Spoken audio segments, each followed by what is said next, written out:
Delhi university ਨੇ Delhi committee ਤੋਂ ਖੋਇਆ ਸੀ ਘੱਟ ਗਿਣਤੀ ਵਿਦਿਆਰਥੀ ਸਰਟੀਫਿਕੇਟ ਦੇਣ ਦਾ ਅਧਿਕਾਰ।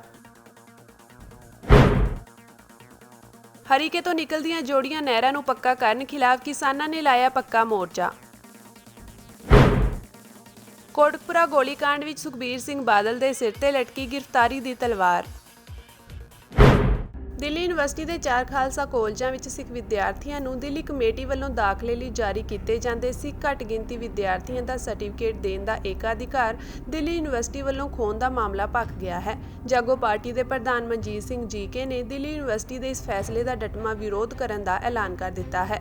ਜੀਕੇ ਨੇ ਇਸ ਸੰਬੰਧੀ ਆਪਣੇ ਫੇਸਬੁੱਕ ਪੇਜ ਉੱਤੇ ਲਾਈਵ ਹੋ ਕੇ ਕਿਹਾ ਕਿ ਸਾਡੇ ਵੱਲੋਂ ਮੇਰੀ ਪ੍ਰਧਾਨਗੀ ਹੇਠ 2015 ਵਿੱਚ ਖਾਲਸਾ ਕਾਲਜਾਂ ਵਿੱਚ 50% ਸੀ ਕੋਟਾ ਕਾਇਮ ਕਰਵਾਇਆ ਗਿਆ ਸੀ। ਉਸ ਵੇਲੇ ਦੀ ਕੇਂਦਰੀ ਮਨੁੱਖੀ ਸਰੋਤ ਵਿਕਾਸ ਮੰਤਰੀ ਸ਼੍ਰੀਮਤੀ ਇਰਾਨੀ ਅਤੇ ਕੇਂਦਰੀ ਖਜ਼ਾਨਾ ਮੰਤਰੀ ਸ਼੍ਰੀ ਅਰੁਣ ਜੇਤਲੀ ਨੂੰ ਭਰੋਸੇ 'ਚ ਲੈ ਕੇ ਅਸੀਂ ਇਹ ਵੱਡਾ ਫੈਸਲਾ ਕਰਵਾਉਣ ਵਿੱਚ ਕਾਮਯਾਬ ਹੋਏ ਸੀ, ਜਿਸ ਤੋਂ ਬਾਅਦ ਦਿੱਲੀ ਕਮੇਟੀ ਨੂੰ ਖਾਲਸਾ ਕਾਲਜਾਂ ਦੀਆਂ ਇਹਨਾਂ 50% ਦੀ ਰਾਖਵੀਂ ਸੀਟਾਂ ਉੱਤੇ ਦਾਖਲਾ ਹੋਣ ਦੀ ਪਾਤਰਤਾ ਨੂੰ ਪੂਰੇ ਕਰਨ ਵਾਲੇ ਸਾਬਤ-ਸੂਰਤ ਸਿੱਖ ਬੱਚਿਆਂ ਨੂੰ ਸਰਟੀਫਿਕੇਟ ਜਾਰੀ ਕਰਨ ਦਾ ਏਕਾਧਿਕਾਰ ਮਿਲਿਆ ਸੀ। ਪਰ ਹੁਣ ਦਿੱਲੀ ਕਮੇਟੀ ਪ੍ਰਬੰਧਕਾਂ ਦੀ ਲਾਪਰਵਾਹੀ ਕਾਰਨ ਸਿੱਖ ਕੋਟੇ ਦੀਆਂ ਇਹਨਾਂ ਰਾਖਵੀਂ ਸੀਟਾਂ ਉੱਤੇ ਪਤੀਤ ਸਿੱਖ ਬੱਚਿਆਂ ਦੇ ਦਾਖਲੇ ਦਾ ਰਾਹ ਖੁੱਲ੍ਹ ਗਿਆ ਹੈ, ਕਿਉਂਕਿ ਦਿੱਲੀ ਯੂਨੀਵਰਸਿਟੀ ਨੇ ਇਸ ਸਰਟੀਫਿਕੇਟ ਨੂੰ ਜਾਰੀ ਕਰਨ ਦੇ ਦਿੱਲੀ ਕਮੇਟੀ ਦੇ ਏਕਾਧਿਕਾਰ ਨੂੰ ਪਰੇ ਸੁੱਟਦੇ ਹੋਏ ਸਾਰੇ ਸਰਕਾਰੀ ਅਦਾਰਿਆਂ ਨੂੰ ਇਹ ਸਰਟੀਫਿਕੇਟ ਜਾਰੀ ਕਰਨ ਦਾ ਅਧਿਕਾਰ ਦੇ ਦਿੱਤਾ ਹੈ। ਇਸ ਗੱਲ ਤੇ ਇੱਕ ਤਰਫਾ ਫੈਸਲੇ ਨੂੰ ਵਾਪਸ ਲੈਣ ਲਈ ਅਸੀਂ ਪੂਰੀ ਤਾਕਤ ਲਾਵਾਂਗੇ। ਜਦੋਂ ਸਮ੍ਰਿਤੀ ਈਰਾਨੀ HRD ਮਿਨਿਸਟਰ ਸੀਗੇ ਔਰ ਅਰੁਣ ਜੇਟਲੀ ਹੋਰਾਂ ਨੇ ਬਹੁਤ ਮਦਦ ਕੀਤੀ ਔਰ ਸਿੱਖ ਕਾਲਜਸ ਜਿਹੜੇ ਸਾਡੇ ਦਿੱਲੀ ਗੁਰਦੁਆਰਾ ਕਮੇਟੀ ਦੇ 4 ਕਾਲਜਸ ਨੇ ਦਿੱਲੀ ਯੂਨੀਵਰਸਿਟੀ ਦੇ ਔਰ ਪਲੱਸ ਜਿਹੜਾ ਇੰਜੀਨੀਅਰਿੰਗ ਕਾਲਜ ਔਰ ITI ਵਗੈਰਾ ਇਹਨਾਂ 'ਚ ਅਸੀਂ ਮਿਨੋਰਟੀ ਸਟੇਟਸ ਲੈਣ 'ਚ ਕਾਮਯਾਬ ਹੋ ਗਏ। ਉਹਦਾ ਰਿਜ਼ਲਟ ਇਹ ਹੋਇਆ ਕਿ ਸਿੱਖ ਬੱਚੇ ਜਿਸ ਤਰੀਕੇ ਨਾਲ ਈਸਾਈਆਂ ਨੂੰ ਮੁਸਲਮਾਨਾਂ ਨੂੰ ਉਹਨਾਂ ਦੇ ਕਾਲਜਾਂ 'ਚ ਸੇਂਟ ਸਟੀਫਨ ਹੋ ਜਾਵੇ JMC ਹੋ ਜਾਵੇ ਉਹਨਾਂ ਨੂੰ ਜਿਵੇਂ ਸਹੂਲਤਾਂ ਮਿਲਦੀਆਂ ਸੀ ਉਹਨਾਂ ਦਾ ਕੋਟਾ ਵੱਖਰਾ ਹੁੰਦਾ ਸੀ, ਸਾਡਾ ਕੋਟਾ ਵੱਖਰਾ ਹੋਣ ਲੱਗ ਪਿਆ।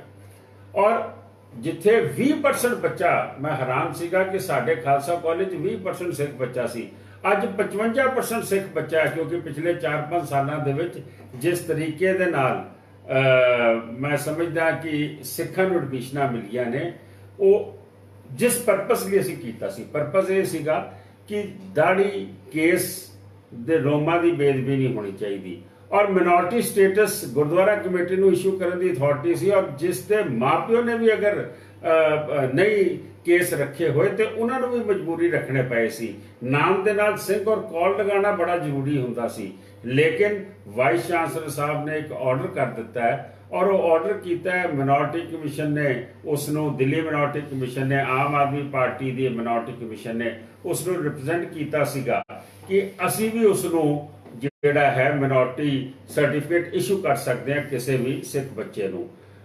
ਜਿਹੜਾ VC ਨੇ ਆਰਡਰ ਕੀਤਾ ਉਹਨੇ ਮਿਨੋਰਟੀ ਕਮਿਸ਼ਨ ਤੋਂ ਇਲਾਵਾ ਕੋਈ ਸਰਕਾਰੀ ਅਦਾਰਾ ਵੀ ਜਿਹੜਾ ਹੈ ਉਹ ਮਿਨੋਰਟੀ ਸਰਟੀਫਿਕੇਟ ਦੇ ਸਕਦਾ ਹੈ ਔਰ ਉਹਦਾ ਨੁਕਸਾਨ ਕੀ ਹੋਏਗਾ ਮੈਂ ਚਾਹਾਂਗਾ ਸਰ ਪਰਮਿੰਦਰ ਸਿੰਘ ਉਸ ਨੂੰ ਡਿਟੇਲ 'ਚ ਦੱਸਣ ਕਿ ਜਿਹੜੀ ਗੱਲ ਵਾਸਤੇ ਅਸੀਂ ਇਹ ਪ੍ਰੋਗਰਾਮ ਕੀਤੇ ਸੀਗੇ ਉਹ ਪ੍ਰੋਗਰਾਮ ਸਾਡਾ ਫੇਲ ਹੁੰਦਾ ਨਜ਼ਰ ਆ ਰਿਹਾ ਹੈ। ਮੈਂ ਸਰ ਪਰਮਿੰਦਰ ਸਿੰਘ ਨੂੰ ਕਹਾਂਗਾ ਇਹਦੀ ਡਿਟੇਲ ਦੇਣ। ਵਾਹਿਗੁਰੂ ਜੀ ਕਾ ਖਾਲਸਾ ਵਾਹਿਗੁਰੂ ਜੀ ਕੀ ਫਤਿਹ। ਜੋ ਪ੍ਰਧਾਨ ਸਾਹਿਬ ਨੇ ਜੋ ਗੱਲ ਕੀਤੀ ਹੈ ਇਹ ਦਿੱਲੀ ਕਮੇਟੀ ਦੀ ਬੜੀ ਵੱਡੀ ਨਲਾਇਕੀ ਹੈ ਔਰ ਦਿੱਲੀ ਮਿਨੋਰਟੀ ਕਮਿਸ਼ਨ ਨੇ ਇਹਦੇ ਵਿੱਚ ਇੱਕ ਬੜਾ ਨੈਗੇਟਿਵ ਰੋਲ ਪਲੇ ਕੀਤਾ ਔਰ ਨੈਗੇਟਿਵ ਰੋਲ ਪਲੇ ਕਰਦੇ ਹੋਏ ਜਿਹੜੇ ਸਿੱਖਾਂ ਦੇ ਮਿਨੋਰਟੀਜ਼ ਦੇ ਰਾਈਟ ਬਚਾਉਣ ਦੀ ਇਹਨਾਂ ਦੀ ਜ਼ਿੰਮੇਵਾਰੀ ਸੀ, ਇਹ ਲਗਾਤਾਰ ਦਿੱਲੀ ਮਿਨੋਰਟੀ ਕਮਿਸ਼ਨ ਸਿੱਖਾਂ ਦੇ ਰਾਈਟ ਖੋਹਣ ਨੂੰ ਫਿਰਦਾ। ਪਹਿਲੇ ਇਹਨਾਂ ਨੇ ਗਲਤੀ ਕੀਤੀ ਕਿ ਜਿਹੜੇ ਸਿੱਖ ਪੰਥਕ ਸਕੂਲ ਨੇ ਉਹਨਾਂ ਦੇ ਵਿੱਚ ਮੈਨੇਜਰ ਦੀ ਪੋਸਟ ਨੂੰ ਲੈ ਕੇ ਇਹਨਾਂ ਨੇ ਆਰਬਿਟਰੇਟਰੀ ਇੱਕ ਆਰਡਰ ਪਾਸ ਕਰ ਦਿੱਤਾ ਜਿਸ ਨੂੰ ਆਪਣਾ ਦਿੱਲੀ ਐਜੂਕੇਸ਼ਨ ਡਿਪਾਰਟਮੈਂਟ ਦੇ ਡਾਇਰੈਕਟੋਰੇਟ ਨੇ ਆਰਡਰ ਜਾਰੀ ਕਰਦੇ ਹੋਏ ਸਾਰੇ ਮੈਨੇਜਰਾਂ ਦੇ ਜਿਹੜੀ ਹੈ ਕੁਆਲੀਫਿਕੇਸ਼ਨ ਦੇ ਉੱਤੇ ਕੁਐਸਚਨ ਮਾਰਕ ਖੜਾ ਕਰ ਦਿੱਤਾ, ਜਦੋਂ ਕਿ ਆਰਟੀਕਲ 29 ਔਰ 30 ਮਾਈਨੋਰਟੀਜ਼ ਨੂੰ ਪੂਰਾ ਰਾਈਟ ਦਿੰਦਾ ਹੈ ਕਿ ਆਪਣੇ ਇੰਸਟੀਚਿਊਟ ਆਪਣੇ ਹਿਸਾਬ ਨਾਲ ਆਪਣੇ ਤੈਅ ਮਾਪਦੰਡ ਦੇ ਅਨੁਸਾਰ ਚਲਾ ਸਕਦੇ ਨੇ। ਔਰ ਜਿਹੜੇ ਮਿਨੋਰਟੀ ਕਮਿਸ਼ਨ ਦੀ ਜਵਾਬਦੇਹੀ ਬਣਦੀ ਸੀ ਕਿ ਉਹ ਮਿਨੋਰਟੀ ਦੇ ਰਾਈਟ ਨੂੰ ਬਚਾਏ, ਉਸ ਸੰਵਿਧਾਨ ਦੀ 29-30 ਦੀ ਜਿਹੜੀ ਆਰਟੀਕਲ ਦੀ ਗੱਲ ਹੈ ਉਹਨੂੰ ਬਚਾਏ, ਲੇਕਿਨ ਉਹਨੂੰ ਬਚਾਉਣ ਦੀ ਬਜਾਏ ਆਰਬਿਟਰੇਟਰੀ ਆਰਡਰ ਦਿੱਤਾ, ਪਾਸ ਕੀਤਾ ਔਰ ਉਹ ਸਾਡੇ ਸਕੂਲਾਂ ਦੇ ਉੱਤੇ ਡੰਡਾ ਕ੍ਰੀਏਟ ਕਰਤਾ ਇੱਕ ਮੈਨੇਜਰ ਦੀ ਪੋਸਟ ਨੂੰ ਲੈ ਕੇ। ਹੁਣ ਇਹਨਾਂ ਦੂਸਰੀ ਇੱਕ ਗੁਸਤਾਖੀ ਕੀਤੀ ਹੈ ਕਿ ਜਿਹੜਾ ਦਿੱਲੀ ਦੇ ਖਾਲਸਾ ਕਾਲਜ ਨੇ 4 ਉਹਦੇ ਵਿੱਚ 50% ਸਿੱਖ ਕੋਟਾ ਸੀ, ਉਹਦੇ ਵਿੱਚ ਸਿਰਫ ਔਰ ਸਿਰਫ ਦਿੱਲੀ ਕਮੇਟੀ ਦਾ ਇੱਕ ਅਧਿਕਾਰ ਸੀ ਕਿ ਮਿਨੋਰਟੀ ਦਾ ਸਟੇਟਸ ਜਿਹੜਾ ਸਿੱਖ ਬੱਚਿਆਂ ਨੂੰ ਦੇਣਾ ਉਹ ਦਿੱਤਾ ਜਾਵੇ। ਉਹਦੇ ਵਾਸਤੇ ਬਕਾਇਦਾ ਬੱਚਿਆਂ ਕੋਲੋਂ ਇਤਿਹਾਸ ਦੇ ਗੁਰਬਾਣੀ ਦੇ ਉਹਨਾਂ ਕੋਲ ਸਵਾਲ ਪੁੱਛੇ ਜਾਂਦੇ ਸੀ, ਸਾਬਤ-ਸੁਰਤ ਬੱਚੇ ਆਉਂਦੇ ਸੀ, ਦਸਤਾਰ ਤੱਕ ਬਣ ਕੇ ਆਉਣਾ ਜ਼ਰੂਰੀ ਹੁੰਦਾ ਸੀ, ਸਿਰ ਤੇ ਚੁੰਨੀ ਲੈ ਕੇ ਆਉਣਾ ਕੁੜੀਆਂ ਨੂੰ ਜ਼ਰੂਰੀ ਸੀ, ਉਹ ਸਾਰੇ ਸਿਸਟਮ ਸੀ। ਲੇਕਿਨ ਅਗਰ ਮਿਨੋਰਟੀ ਕਮਿਸ਼ਨ ਜਾਂ ਕੋਈ ਸਰਕਾਰੀ ਅਦਾਰਾ ਨੂੰ ਸਿੱਖੀ ਦੇ ਅਗਰ ਸਰਟੀਫਿਕੇਟ ਦੇਗਾ ਤੇ ਉਹ ਨਿਸ਼ਚਿਤ ਤੌਰ ਤੇ ਹੁਣ ਜਿਹੜੇ ਪਤਤ ਬੱਚੇ ਨੇ, ਚਾਹੇ ਦਾੜੀ ਨੂੰ ਕੱਟਦੇ ਨੇ ਜਾਂ ਟੋਪੀ ਪਾਉਂਦੇ ਨੇ, ਕੋਈ ਵੀ ਨੇ, ਉਹ ਹੁਣ ਮਾਈਨੋਰਿਟੀ ਐਡਮਿਸ਼ਨ ਦੇ ਵਿੱਚ ਐਲੀਜੀਬਲ ਹੋ ਜਾਣਗੇ। ਔਰ ਜਿਸ ਦਾ ਸਾਡੇ ਪ੍ਰਿੰਸੀਪਲ ਵਿਰੋਧ ਵੀ ਨਹੀਂ ਕਰ ਪਾਣਗੇ ਔਰ ਆਨਲਾਈਨ ਪੋਰਟਲ ਤੇ ਐਡਮਿਸ਼ਨ ਹੁੰਦੇ ਨੇ ਔਰ ਸਾਰੇ ਬੱਚੇ ਜਿਹੜੇ ਐਡਮਿਸ਼ਨ ਲੈ ਜਾਣਗੇ ਔਰ ਜਿਹੜੇ ਸਾਬਤ ਸੂਰਤ ਬੱਚਿਆਂ ਦਾ ਹੱਕ ਮਾਰਿਆ ਜਾਏਗਾ। ਔਰ ਜਿਹੜੀ ਲਾਲਚ ਦੇ ਵਿੱਚ ਖਾਲਸਾ ਕਾਲਜ ਦੇ ਵਿੱਚ ਜਾਣ ਵਾਸਤੇ ਬੱਚੇ ਜਾਂ ਉਹਨਾਂ ਦੇ ਮਾਤਾ ਪਿਤਾ ਕੇਸਾਧਾਰੀ ਹੁੰਦੇ ਸੀ, ਆਪਣੇ ਆਪ ਨੂੰ ਸਿੱਖੀ 'ਚ ਵਾਪਸ ਲਿਆਂਦੇ ਸੀ, ਉਹ ਵੀ ਰੁਝਾਨ ਤੇ ਇੱਕ ਬੜੀ ਵੱਡੀ ਸੱਟ ਵੱਜੇਗੀ। ਦੂਜੇ ਪਾਸੇ ਪਰਮਜੀਤ ਸਿੰਘ ਸਰਨਾ ਨੇ ਵੀ ਕਿਹਾ ਹੈ ਕਿ ਦਿੱਲੀ ਯੂਨੀਵਰਸਿਟੀ ਦੇ ਵੀਸੀ ਵੱਲੋਂ ਕਾਲਜਾਂ ਵਿੱਚ ਮਿਨੋਰਟੀ ਸਟੇਟਸ ਬਾਰੇ ਜੋ ਪੱਤਰ ਜਾਰੀ ਕੀਤਾ ਗਿਆ ਹੈ ਉਸ ਨੂੰ ਅਸੀਂ ਕਿਸੇ ਵੀ ਕੀਮਤ ਤੇ ਪ੍ਰਵਾਨ ਨਹੀਂ ਕਰਾਂਗੇ। ਦਿੱਲੀ ਸਿੱਖ ਗੁਰਦੁਆਰਾ ਪ੍ਰਬੰਧਕ ਕਮੇਟੀ ਅਤੇ ਸ਼੍ਰੋਮਣੀ ਗੁਰਦੁਆਰਾ ਪ੍ਰਬੰਧਕ ਕਮੇਟੀ ਤੋਂ ਇਲਾਵਾ ਇਹ ਕਿਸੇ ਸਰਕਾਰੀ ਜਾਂ ਗੈਰ ਸਰਕਾਰੀ ਅਦਾਰੇ ਨੂੰ ਹੱਕ ਨਹੀਂ ਹੈ ਕਿ ਉਹ ਦੱਸਣ ਕਿ ਕੌਣ ਸਿੱਖ ਹੈ ਤੇ ਕੌਣ ਨਹੀਂ। ਉਹਨਾਂ ਕਿਹਾ ਕਿ ਜੇਕਰ ਇਹ ਨਵੇਂ ਹੁਕਮ ਵਾਈਸ ਚਾਂਸਲਰ ਵੱਲੋਂ ਵਾਪਸ ਨਹੀਂ ਲਏ ਗਏ ਤਾਂ ਅਸੀਂ ਕਿਸੇ ਵੀ ਕਿਸਮ ਦੇ ਸੰਘਰਸ਼ ਤੋਂ ਗੁਰੇਜ਼ ਨਹੀਂ ਕਰਾਂਗੇ। ਸਾਨੂੰ ਅੱਜ ਪਤਾ ਲੱਗਾ ਕਿ ਵਾਈਸ ਚਾਂਸਲਰ ਨੇ ਚਿੱਠੀ ਕੱਢਤੀ ਹੈਗੀ ਕਿ ਮਿਨੋਰਟੀ ਕਮੇਟੀ ਦਾ ਸਰਟੀਫਿਕੇਟ ਜਿਹੜਾ ਹੈਗਾ ਉਹ ਕੇਜਰੀਵਾਲ ਦੀ ਦਿੱਲੀ ਦੀ ਸਰਕਾਰ ਜਿਹੜਾ ਦਿੱਲੀ ਮਿਨੋਰਟੀ ਕਮਿਸ਼ਨ ਬਣਿਆ ਹੈ ਉਹ ਵੀ ਦੇ ਸਕਦੀ ਹੈ। ਔਰ ਇਸ ਤੋਂ ਇਲਾਵਾ ਕੋਈ ਵੀ ਅਗਰ ਸੈਂਟਰਲ ਏਜੰਸੀਜ਼ ਹੈਗੀਆਂ, ਮਿਨਿਸਟਰੀਜ਼ ਹੈਗੀਆਂ, ਅਗਰ ਉਹ ਵੀ ਦੇਵਣ ਚਾਹਣ ਤਾਂ ਉਹ ਮਿਨੋਰਟੀ ਸਟੇਟਸ ਜਿਹੜਾ ਉਹਨਾਂ ਨੂੰ ਦੇ ਦਿੱਤਾ ਜਾਏਗਾ। ਮੈਂ ਇਸ ਤੋਂ ਪਹਿਲੇ ਇੱਕ ਗੱਲ ਪਿਛੋਕੜ ਦੱਸਣੀ ਚਾਹੁੰਦਾ ਹਾਂ ਕਿ 2009-10 ਤੋਂ ਅਸੀਂ ਦਿੱਲੀ ਦੇ ਕਾਲਜਾਂ ਦੇ ਵਿੱਚ ਮਿਨੋਰਟੀ ਸਟੇਟਸ ਦੀ ਮੰਗ ਜਿਹੜੀ ਸੀ ਉਹਦੀ ਸ਼ੁਰੂ ਕੀਤੀ ਸੀ। ਉਸ ਵਕਤ ਭਾਰਤ ਦੇ ਲਾਅ ਮਿਨਿਸਟਰ ਸ਼੍ਰੀ ਕਪਿਲ ਸਿੱਬਲ ਜੀ ਸਨ ਤੇ ਉਹ ਵੀ ਸਿੱਖਾਂ ਦੇ ਹਮਾਇਤੀ ਹੋਣ ਕਰਕੇ ਉਹਨਾਂ ਨੇ ਇੰਸਟਰਕਸ਼ਨ ਦੇ ਦਿੱਤੀਆਂ, ਜਿਹੜਾ ਮਿਨੋਰਟੀ ਕਮਿਸ਼ਨ ਬੈਠਾ ਹੋਇਆ ਸੀ ਐਜੂਕੇਸ਼ਨ ਦਾ, ਵੀ ਦਿੱਲੀ ਗੁਰਦੁਆਰਾ ਪ੍ਰਬੰਧਕ ਕਮੇਟੀ ਦੇ ਇਸ ਕੰਮ ਨੂੰ ਅਸੀਂ ਸਿਰੇ ਚਾੜਨਾ। ਪੰਜਾਬ ਦੇ ਪਾਣੀਆਂ ਤੇ ਉਪਜਾਊ ਜ਼ਮੀਨ ਨੂੰ ਬੰਜਰ ਹੋਣ ਤੋਂ ਬਚਾਉਣ ਲਈ ਨੌਜਵਾਨ ਆਗੂ ਲੱਖਾ ਸਿੰਘ ਸਿਧਾਣਾ ਵੱਲੋਂ ਵਿਸ਼ਾਲ ਟਰੈਕਟਰ ਮਾਰਚ ਕੱਢਿਆ ਗਿਆ ਤੇ ਉਪਰੰਤ ਮੁਦਕੀ ਵਿਖੇ ਪੱਕਾ ਮੋਰਚਾ ਲਗਾ ਦਿੱਤਾ ਗਿਆ ਹੈ।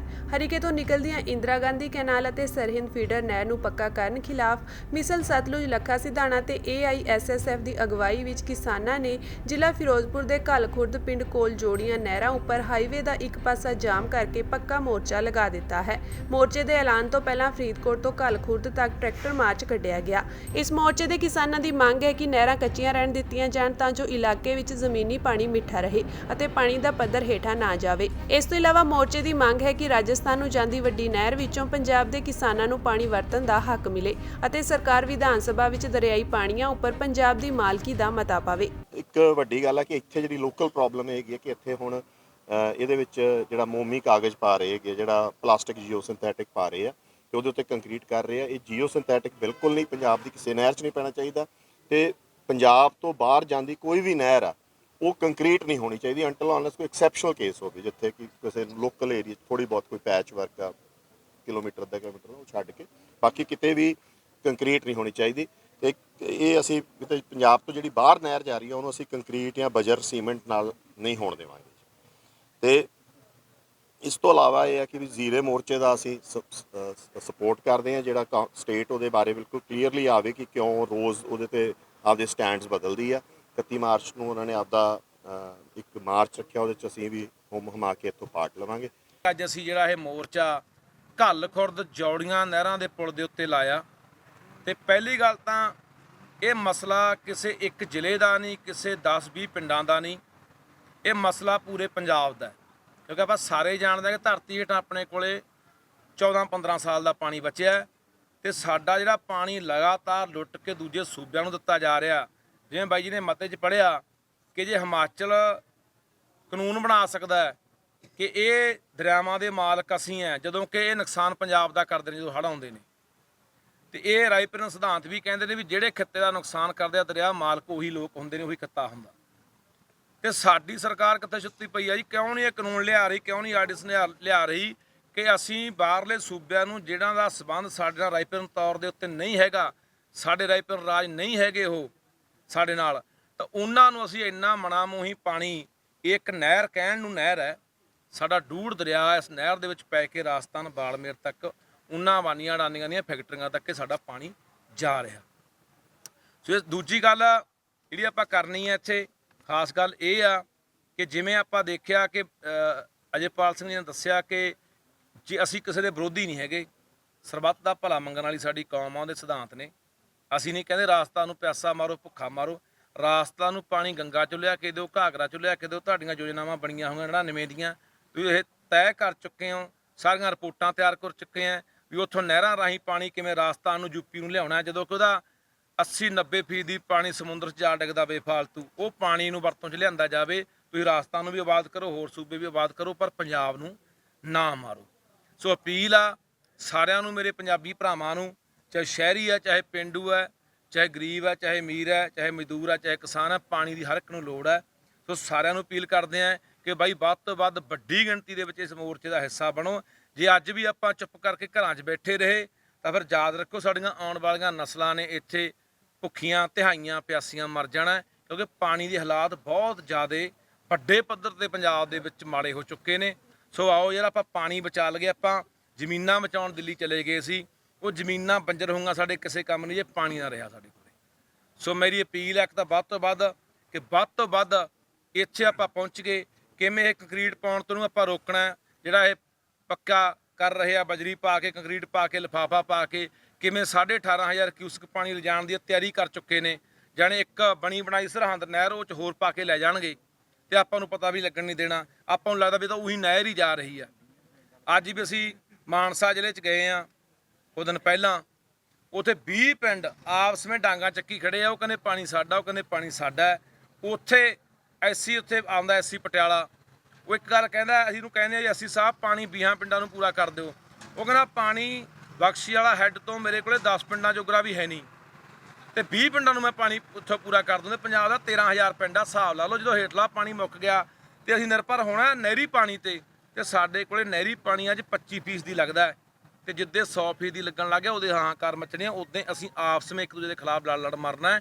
ਉਦੋਂ ਨਾਲੋਂ ਬਿਹਤਰ ਹੈ ਅਸੀਂ ਇਹਨਾਂ ਸਰਕਾਰਾਂ ਨਾਲ ਮੱਥਾ ਲਾ ਕੇ ਤੇ ਆਪਣੇ ਪਾਣੀ ਨੂੰ ਬਚਾਈਏ। ਲੰਮੇ ਸਮੇਂ ਤੋਂ ਆਪਾਂ ਦੇਖਦੇ ਆਏ ਆ ਕਿ ਪਾਣੀ ਦਾ ਇੱਕ ਮਸਲਾ ਉੱਠਦਾ ਤੇ ਸਰਕਾਰਾਂ ਨੇ ਸਾਡੇ ਜਿਹੜਾ ਜਿਵੇਂ SYL ਦਾ ਮਸਲਾ ਹੀ ਆ ਪਾਣੀ ਦਾ, ਉਹ ਇੱਕ ਲੋਕਾਂ ਦੇ ਜ਼ਿਹਨ 'ਚ ਇਹ ਬਣਾਤਾ ਵੀ ਇਹ ਸਿਰਫ ਵੋਟਾਂ ਦਾ ਮਸਲਾ ਹੈ। ਤਾਂ ਉਸ ਤਰੀਕੇ ਨਾਲ ਬੰਨ ਕਰਕੇ ਆਮ ਬੰਦੇ ਕਈ ਵਾਰ ਜਾਗਦੇ ਨਹੀਂ ਵੀ ਪਾਣੀ ਤਾਂ ਲੋੜ ਹੀ ਨਹੀਂ, ਇਹ ਵੋਟਾਂ ਦਾ ਮਸਲਾ ਹੈ। ਪਰ ਮੈਂ ਸਾਰਿਆਂ ਨੂੰ ਇੱਥੋਂ ਅਪੀਲ ਕਰਨਾ ਚਾਹੁੰਦਾ ਕਿ ਜਿਹੜੀ ਰਾਜਸਥਾਨ ਨੂੰ ਪਾਣੀ ਜਾ ਰਿਹਾ, ਜਿਹੜਾ 8.5 MF ਪਾਣੀ ਜਾ ਰਿਹਾ, ਬਹੁਤ ਵੱਡੀ ਗਿਣਤੀ 'ਚ ਪਾਣੀ ਹੈ, ਬਹੁਤ ਵੱਡੀ ਕੁਆਂਟੀਟੀ ਆ। ਤੇ ਜੇ ਮੈਂ ਤੁਹਾਨੂੰ ਦੱਸਾਂ ਵੀ ਜਿਹੜਾ ਪੰਜਾਬ ਦਾ ਪਾਣੀ ਹਰੇਕ ਸਾਲ ਆਪਾਂ ਧਰਤੀ 'ਚੋਂ ਕੱਢਦੇ ਆ ਤੇ ਜਿੰਨਾ ਕੁ ਨਹਿਰਾਂ ਨਾਲ ਪੈਂਦਾ, ਜਿੰਨਾ ਪਾਣੀ ਹਰੇਕ ਸਾਲ ਧਰਤੀ 'ਚੋਂ ਮੁੱਕ ਰਿਹਾ, ਉਹ ਤਕਰੀਬਨ ਇੰਨਾ ਕੀ ਆ 8-9 ਮਿਲੀਅਨ ਏਕੜ ਫੁੱਟ, 10 ਮਿਲੀਅਨ ਏਕੜ ਫੁੱਟ ਪਾਣੀ ਹਰੇਕ ਸਾਲ ਧਰਤੀ 'ਚੋਂ ਮੁੱਕ ਰਿਹਾ ਤੇ ਤਕਰੀਬਨ ਇਹ ਉਨਾ ਪਾਣੀ ਹੈ ਜਿੰਨਾ ਰਾਜਸਥਾਨ ਨੂੰ ਜਾ ਰਿਹਾ। ਤੇ ਜੇ ਅੱਜ ਆਪਾਂ ਲੜਾਈ ਲੜਨੀ ਆ, ਲੜ ਕੇ ਆਪਾਂ ਪਾਣੀ ਰਾਜਸਥਾਨ ਨਾਲ ਰੋਕ ਲਿਆ ਤਾਂ ਪੰਜਾਬ ਦੇ ਜਿਹੜੇ ਪਾਣੀ ਬਚ ਜਾਣਗੇ, ਧਰਤੀ ਬਚ ਜੂਗੀ ਤੇ ਆਉਣ ਵਾਲੇ ਸਮੇਂ ਦੇ ਵਿੱਚ ਲੋਕ ਸਾਨੂੰ ਯਾਦ ਕਰਿਆ ਕਰਨਗੇ ਵੀ ਇਹ ਕੋਈ ਸੀਗੇ ਲੜੇ ਸੀ। ਤੇ ਨਹੀਂ ਫਿਰ ਲੋਕ ਦੂਜੇ ਪਾਸਿਓਂ ਵੀ ਸਾਨੂੰ ਯਾਦ ਕਰਨਗੇ ਕਿ ਇੱਕ ਨਸਲ ਹੋਈ ਸੀ ਇਹਨਾਂ ਦੀ, ਇਹਨਾਂ ਦੇ ਬਜ਼ੁਰਗਾਂ ਨੇ ਬਹੁਤ ਕੁਰਬਾਨੀਆਂ ਦਿੱਤੀਆਂ ਸੀ ਤੇ ਉਹ ਆਪਦਾ ਪਾਣੀ ਨਹੀਂ ਬਚਾ ਸਕੇ। ਸੋ ਮੈਂ ਸਾਰੇ ਪੰਜਾਬ ਨੂੰ ਬੇਨਤੀ ਕਰਦਾ ਕਿ ਆਓ ਇਸ ਮੋਰਚੇ ਤੇ ਸ਼ਮੂਲੀਅਤ ਕਰੋ।